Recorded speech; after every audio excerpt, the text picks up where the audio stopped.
Hi, how is everybody? I hope you're all doing well. I am still confused since I don't have a 9 to 5 job. It's hard for me sometimes to figure out what day it is. So I was going to say, are you all recovered from Labor Day? But that was 2 weekends ago. But maybe you aren't still recovered. Maybe you're still vaping as we speak, if you will. Um, I am here to answer a few of the questions that you guys sent in. And by the way, I'm leaving on Thursday. I'm going to Lexington, Kentucky to a convention called Scarefest.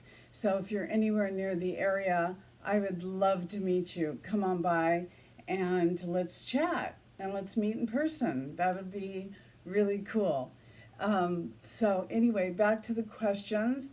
Question was from Vol JT Lisa. So my question for Tawny's take is, how did you get discovered in the entertainment industry? Um, well, I was with my boyfriend, who was the lighting director at the time, and then became the manager of Van Halen. And I toured all around the world with Van Halen for a couple of years. And David Lee Roth actually lived with us in our apartment.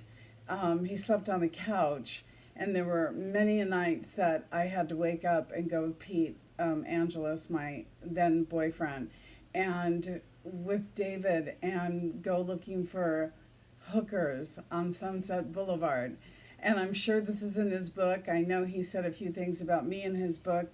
One thing someone repeated to me didn't sound like Dave, because he would never, I have nothing mean to say about him. I had the greatest time.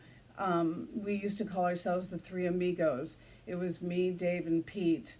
And not nightly, but almost every night when we were home, we'd have to troll down Sunset to find these hookers for Dave. And I'm not, like I said, calling him out. That was, almost 30 years ago. Well, gosh, longer than 30 years ago, because I was with Pete Angelus when I got the call from my agent. What I had done was I did something you're not supposed to do, which is you go to an agency, you're supposed to go on a certain day, and that's when you leave your headshot or what have you, like a meet and greet type thing. You have to be invited, but I didn't know that. So I just walked into Elite, and the woman said, "I'm sorry, we're not accepting people today. You're really basically, I mean, I'm paraphrasing, not even supposed to be in the office. We don't take walk-in submissions." So just as I was getting ready to leave, a guy walked by and he said, "Can I see your pictures?" And I said, "Sure." And I handed him my portfolio. And said, "Can you hang on a second?" He went in the back and came back and said, "We'd like to sign you."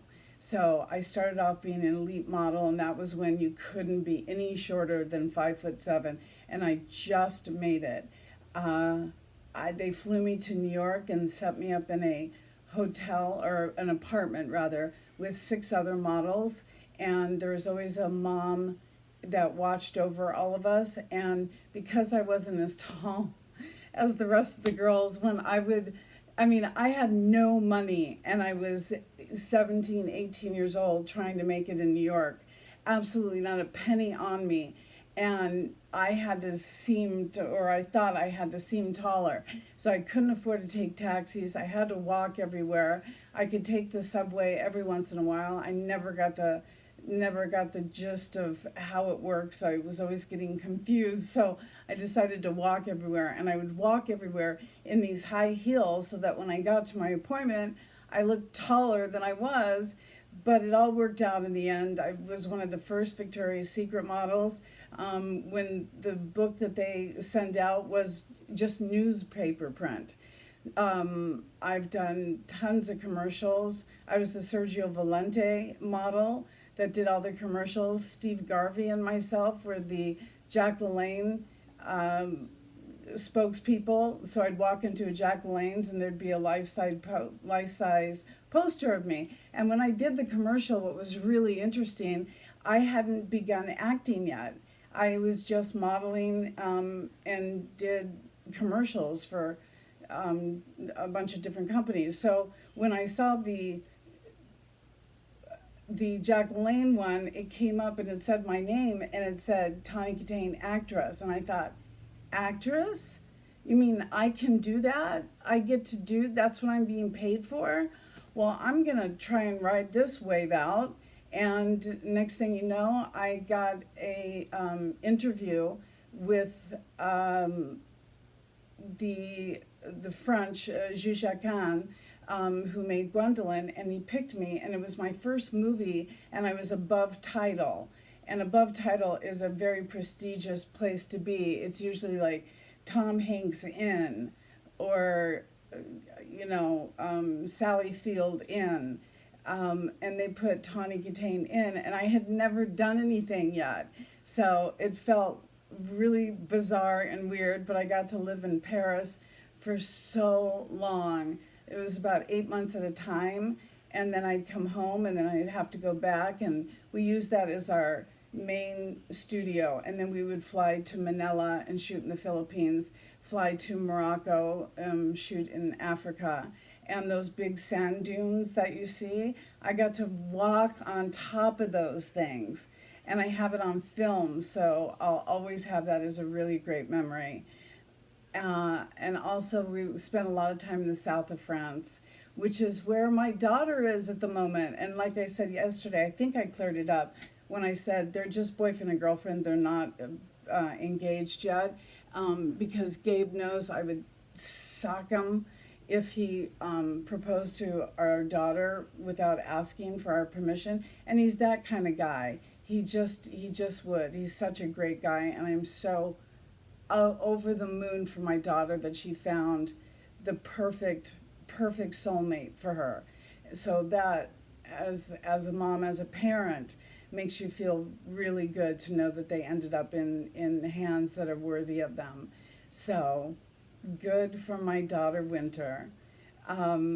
Let's see, I've got my shampoo and conditioner here, which I haven't had any way to set it up, except for some people have Venmoing me and with their address so that I can send it out that way. And I'm taking at least 10 of them with me to the Scarefest in Lexington. So if you're there, you can buy it right off me without the shipping and handling, which I hate the shipping and handling. I should just put that money into the price so it doesn't make people think that they're paying an extra $12.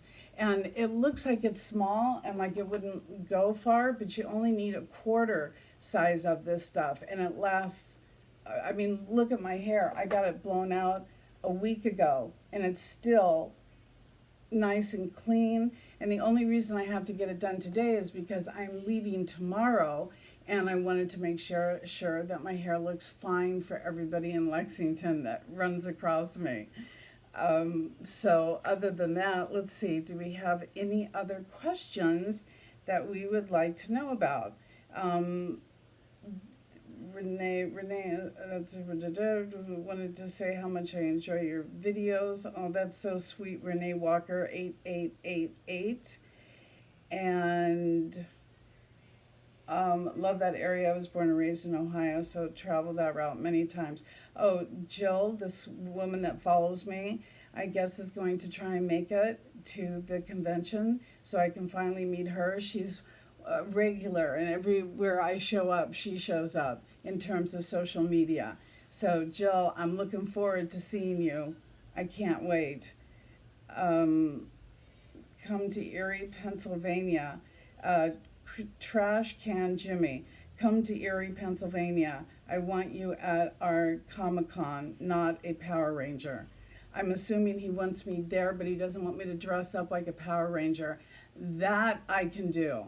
That I can show up and not dress like a Power Ranger. Easy, consider it done. So if anybody has guessed what I had done, it's the opposite of what I did on Botched, where I had things taken out. I now have things put in. And it had been something I'd been thinking about for the last, 4 or 5 months, and I wasn't sure. But then I found the perfect doctor Dr. Kopti. He is phenomenal. We're going to be doing some more work at the end of. I'm just going to do a bunch of work, and next year we'll focus on the face, the chin, maybe do a little something up here.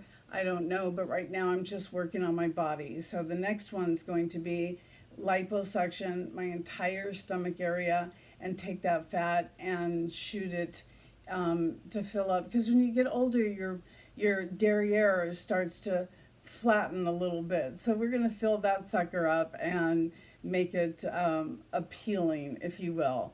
And appealing of the clothes comes along with that, I guess. Yeah, so I'm heading into land, and when I do that, that means it's time for me to wrap up. So have a wonderful day. Have a well, it's hump day, so how could you have a bad day on Wednesday? And I want to take this time to say to all the people who lost a loved one in 9/11 that our hearts and prayers are still with you every day, every night. It is something that we can never forget. I know people that have lost people, and it's a really, really hard day and hard reminder, but we must never forget and never let anything like that happen again. So if it takes a little bit more time to get on an airplane, it takes a little bit more time to get to the gate, I empathize and sympathize, but it's well needed. Um, yeah, so there's that. So to all my fans and friends out there, I bid you adieu. Or however you say it. All of a sudden, I skipped that part of my French lesson. I forgot. But bonjour, I guess I'll say this morning. Love you guys. Bye.